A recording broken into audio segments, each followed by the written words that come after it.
Hi everyone, and welcome to week 5 of the Inversion workshop, and we're going to look at Sarvangasana shoulder stand. And I'm actually going to start straight away with the full version, and I'm going to break it down and explain it in a little bit more detail afterwards.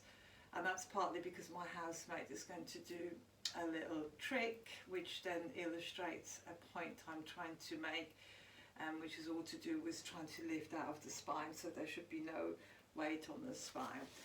So I'm going to come and lie down on my mat with my legs straight in front.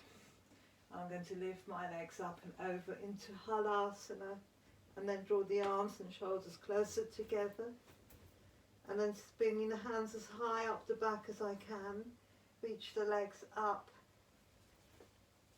bring the inner legs as close together as possible, and then Callum's going to illustrate that I have no weight on my spine by threading a pen underneath my back and pulling it out the other way. So if you just show them. Good. And then I'm just going to come out nice and slowly and explain all of that. Thank you. That's all right.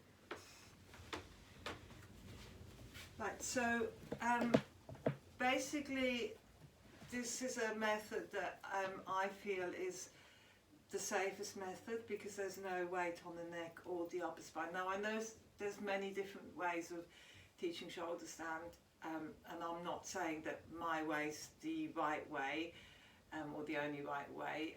It's every teacher has to teach what they feel comfortable with. I know there's variations where people have their upper back on blocks so the neck is free, but then my concern will be that there's still weight on the upper spine.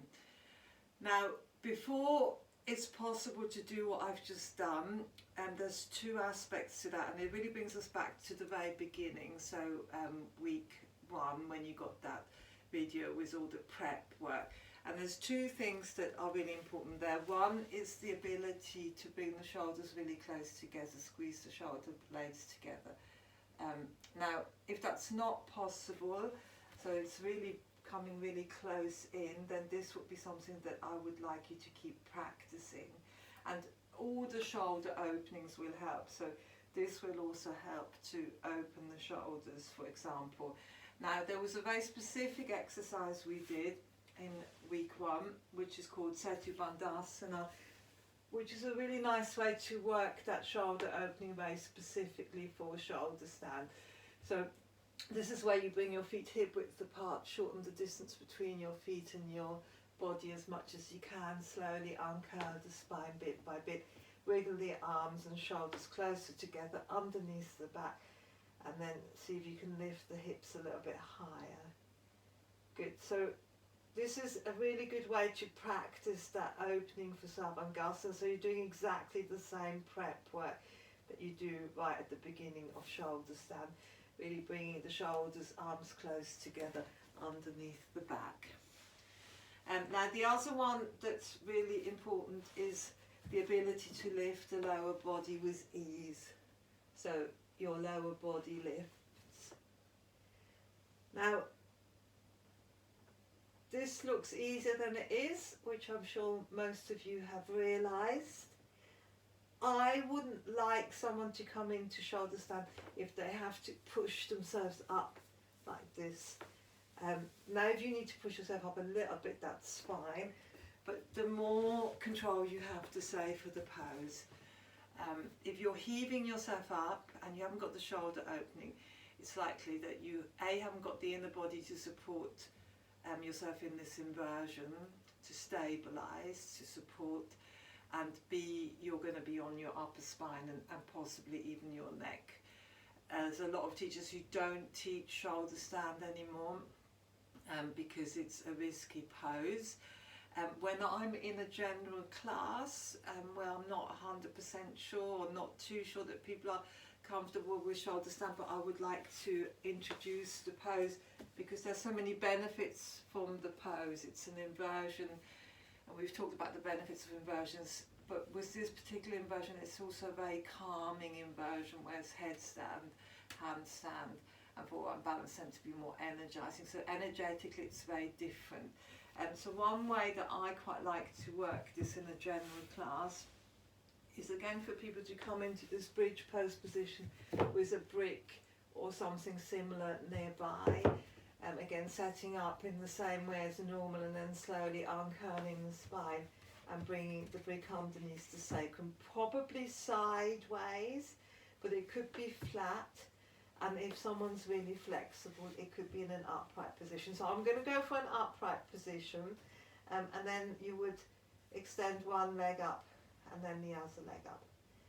Now obviously the higher the brick, the more the pelvis is inverted. So now in this position you do have weight on your, well, not so much your neck, but your upper spine, but it's not as much weight. And obviously you can take it lower if somebody has neck problems. But in terms of the benefits, you're getting all the benefits of lifting the pelvis, the lower mid-abdomen, the hips, the legs, the feet in an inversion. And it's just super accessible, really easy to do for most people, especially with the different height variations to choose from. So that's something that I offer people. Almost anyone can do that, even people who have to be careful with the neck, they just take it on the lowest level. To be honest, you could also take a block if somebody was particularly worried.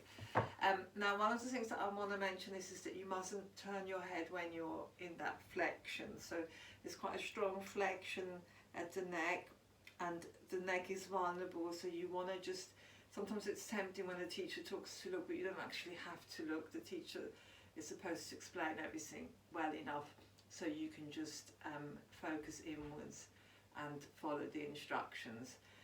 Now the other thing that I wanted to mention, or the other variation that I really like to work with, but it's a little bit more difficult because you need to use a chair.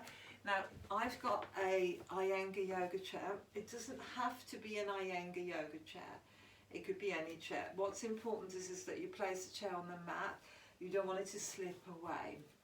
Now, the idea would be to go sideways and get close, a bit like as if you were taking the legs up the wall, and then scoot around, bring the legs onto the seat of the chair, and then maybe move a little bit closer if you can.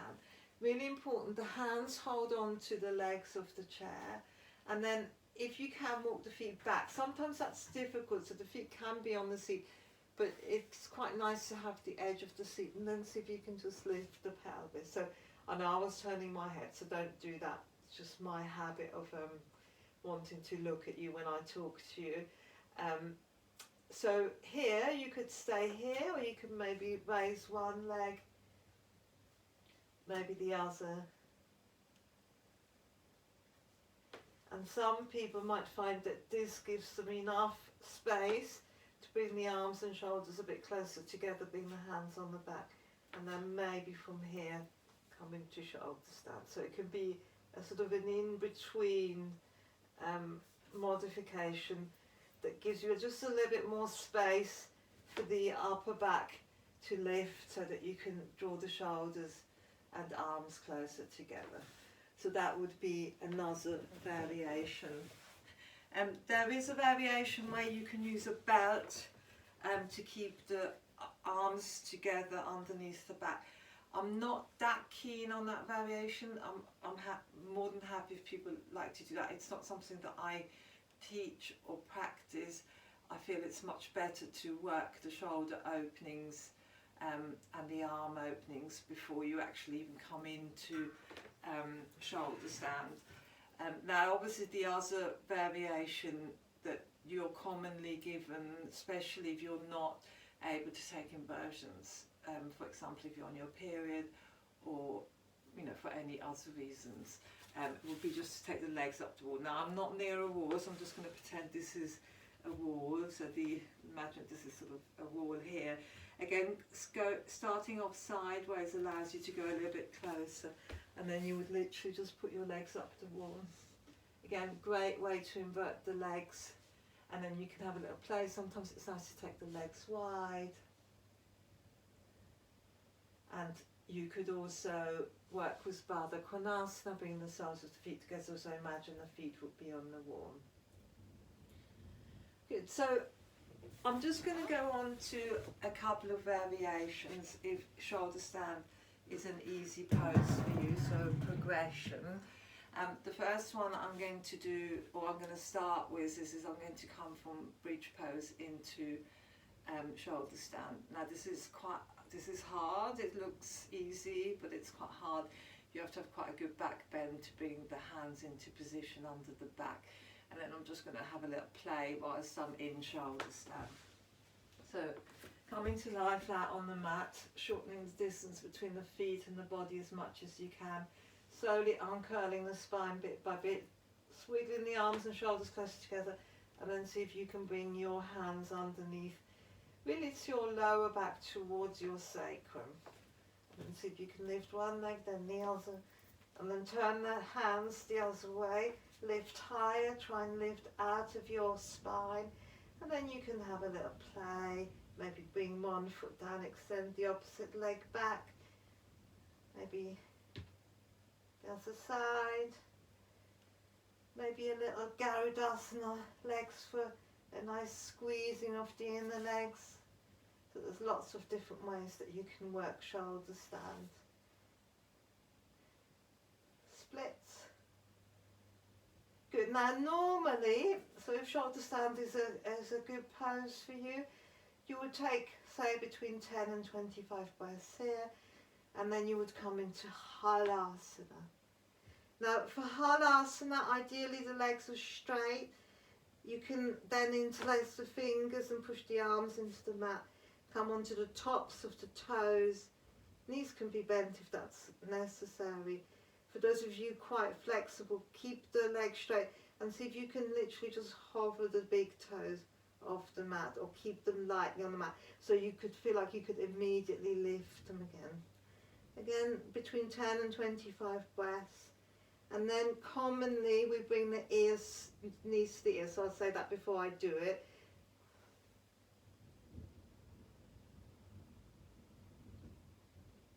And then when you're ready, roll out. Now when you roll out, try and roll out with control. So ideally the head doesn't spring up. And then normally the counter pose for shoulder stand is to come into Matsyasana, fish pose. Now for Matsyasana, and again everyone can play with this even if you're not in a full shoulder stand, lying flat and then wiggling the arms underneath the body with the palms facing down. So your hands will probably be underneath your buttocks and maybe a bit lower down or higher up depending on how long your arms are in proportion to your body. Then I'd like you to start by rolling the legs inwards, pointing the toes away, and then push through your lower arms and your elbows, arch the upper back off the mat and come onto the crown of the head. Good, now this is a great place to stay. Nice way to counter pose, especially the neck, so your neck is now in an extension. If this feels really easy, you could release the hands, bring the hands forwards and lift the legs, toes pointing away. The legs don't lift high.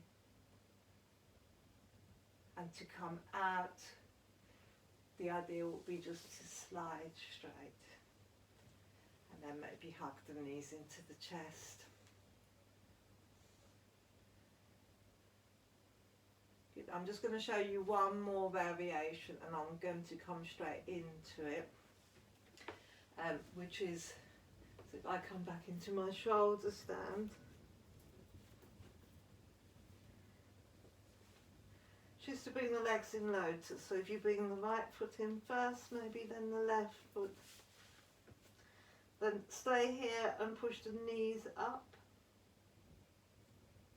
And then if you can, wrap your arms around your legs. Again, roll out nice and slowly. So obviously do those all for longer. I just want to bore you.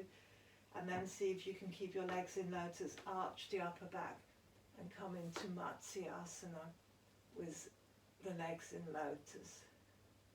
And maybe then release.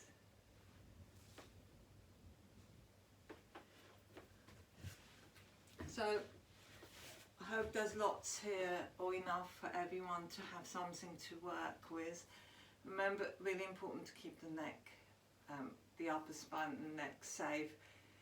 So again, just be patient. Some of this takes time, and if it's not something that is safe for you to do, just remember the variations with the block underneath the sacrum and the legs up the wall. It's so calming and relaxing. Putting the legs up the wall is sort of literally like an extreme version of putting your feet up. So really restoring, changing the flow away from the legs, the feet and the toes, and if you lift the pelvis away from the pelvis as well. So this is our last video. I wanted to say thank you to everyone for participating. Obviously, as you know, this is a new thing. I've never done anything like this before. I'm confident with my teaching, but maybe not so confident with the setup that we're using. I'm more than happy for people to continue to stay in touch. I've got a couple of people who send me videos on WhatsApp. I try and remember to share my phone number, and then I'll just make little comments. It just doesn't take much time, and it's great for me to know that people are continuing to practice, and little questions do come up from time to time, so it seems silly not to offer that as an opportunity for people just to clarify things as they go along. Okay, namaste, thank you, and I'm going to see you on Saturday at 2:30 for the last session.